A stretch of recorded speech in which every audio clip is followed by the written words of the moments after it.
In an old video, I started talking about why I cut myself. I'm gonna go on and talk about it again. I cut myself because it helps me love myself. I cut myself because it calms me down and gives me this peaceful stillness, this peaceful calm. And when demons are talking to me, it takes this overwhelming fear away, these disgusting feelings in my body. It makes it all go away.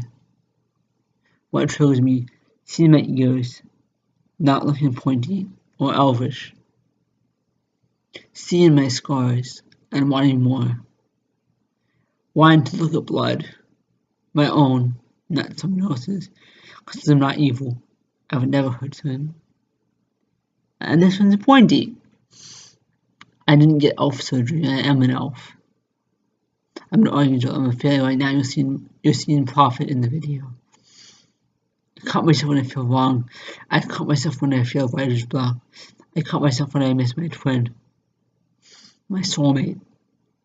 Yes, my soulmate is my male twin. Anyways, why do you do it? Some people do it to numb themselves, so they won't feel the emotional pain. I do it because I can't feel. I can't cry, and I don't know why. Because I want to have tears of love and joy. Even tears of sadness would be enough. To all the aching, hurting souls out there, there is hope. What triggers you? Ask yourself.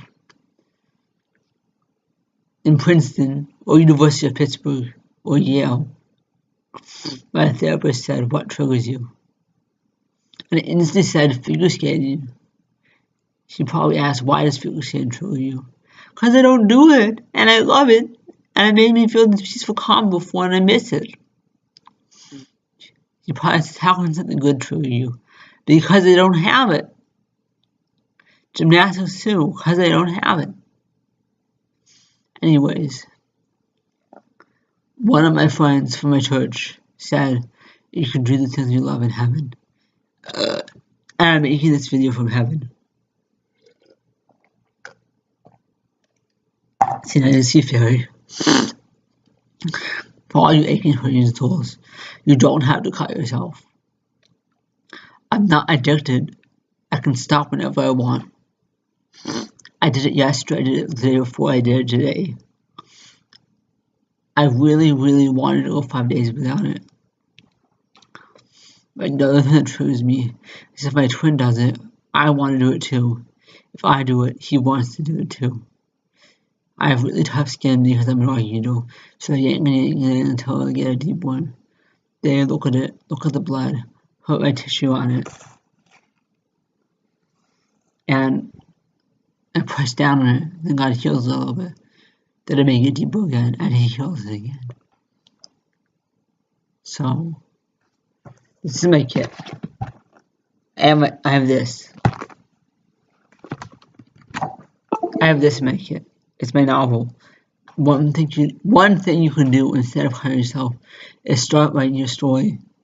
When I was anorexic, I read a book, What is Anorexical, which will write your story from the beginning, from age 1 to where you are now. Write your story. So I'm gonna plug it back in.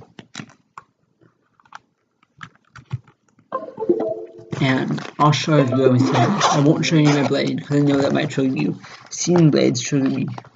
This is my thingy. Sometimes I squeeze this like this. It trains my muscles instead of cutting myself. I found this bouncy ball outside, I think in heaven, by Weiss, because Weiss is a heaven store, and there's no Earth Weiss. See? It's an Earth ball showing me that God made Earth for me and all of his children. I have my blade in here too.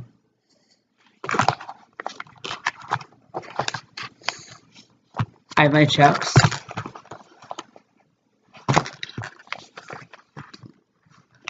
I have these. Because some people think alcohol prep cleans the cuts. It doesn't. It just hurts them. I have them So if I want my cut to hurt more, because I just enjoy the sensation of pain. Not all pain, some pain. Cutting pain. Once I burned myself twice, giving myself bad burns. Because I thought there was an archangel hell. Because demons told me there was, but there's not, I promise. If you're an archangel and a demon told me there's an archangel hell, there isn't. Demons tell people that there's an archangel hell. You have to be there for 5 minutes. And that you'll be on DMT while you're there. DMT is fiction. And I have sermon notes. One of my pastors' sermon notes. The good, the bad, and the ugly. I'm going to read some of it. This series is about what is called wisdom literature. Biblical books designed to help us understand how God works and how the world works. In other words, trying to make some sense of life. Let's see what else it says. Ecclesiastes agrees that we should fear God and live righteously and wisely, but if we think that living that way will assure wealth, health, happiness, and long life, we are badly mistaken. Sometimes the wicked prosper and the righteous suffer. So, what's the purpose of suffering? There's a purpose to all things, so there's a purpose of suffering. Then, I wonder if this can clean my cut. It's called isopropyl alcohol. It's applied to clean tomatoes, so I'm going to use it. I'm not going to see me using it though, because I can't show it.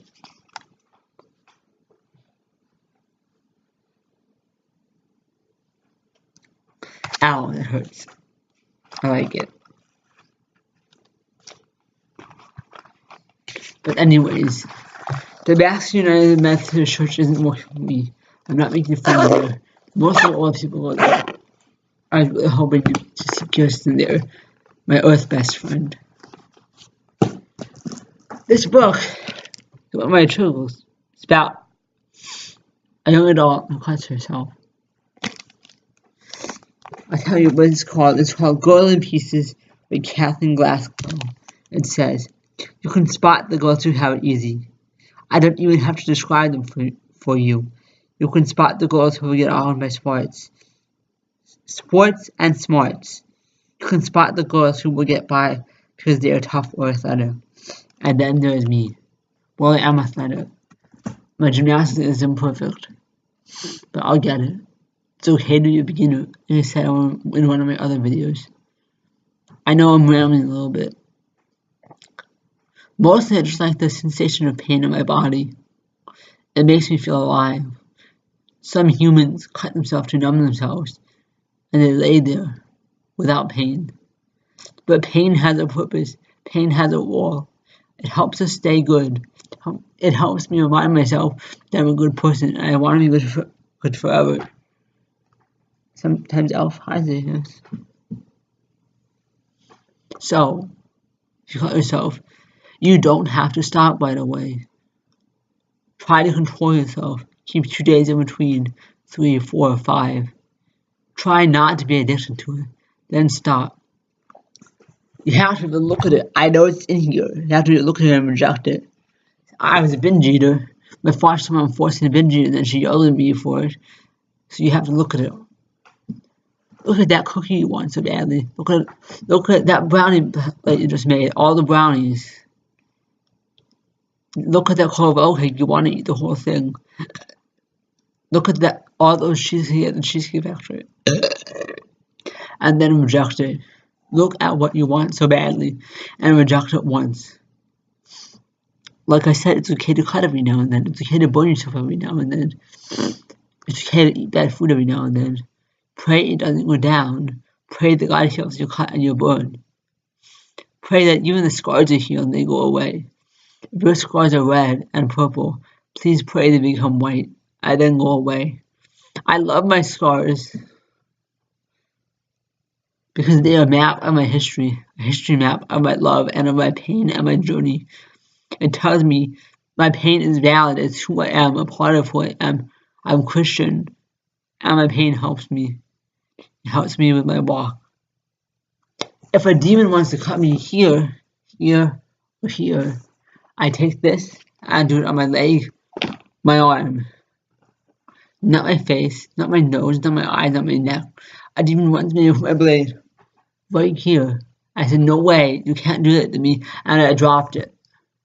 Don't cut your face or your neck. Get tattoos instead. See, I got this tattoo.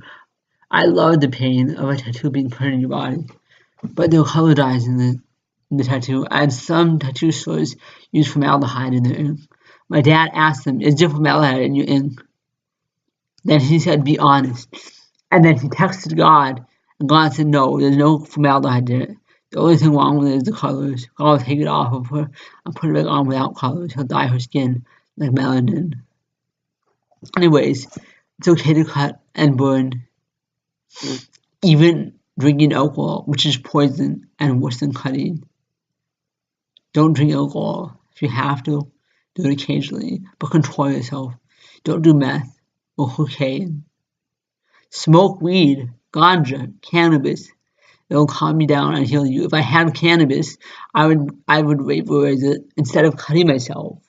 Because I wouldn't need to. I would feel wrong and anxious if I smoke cannabis.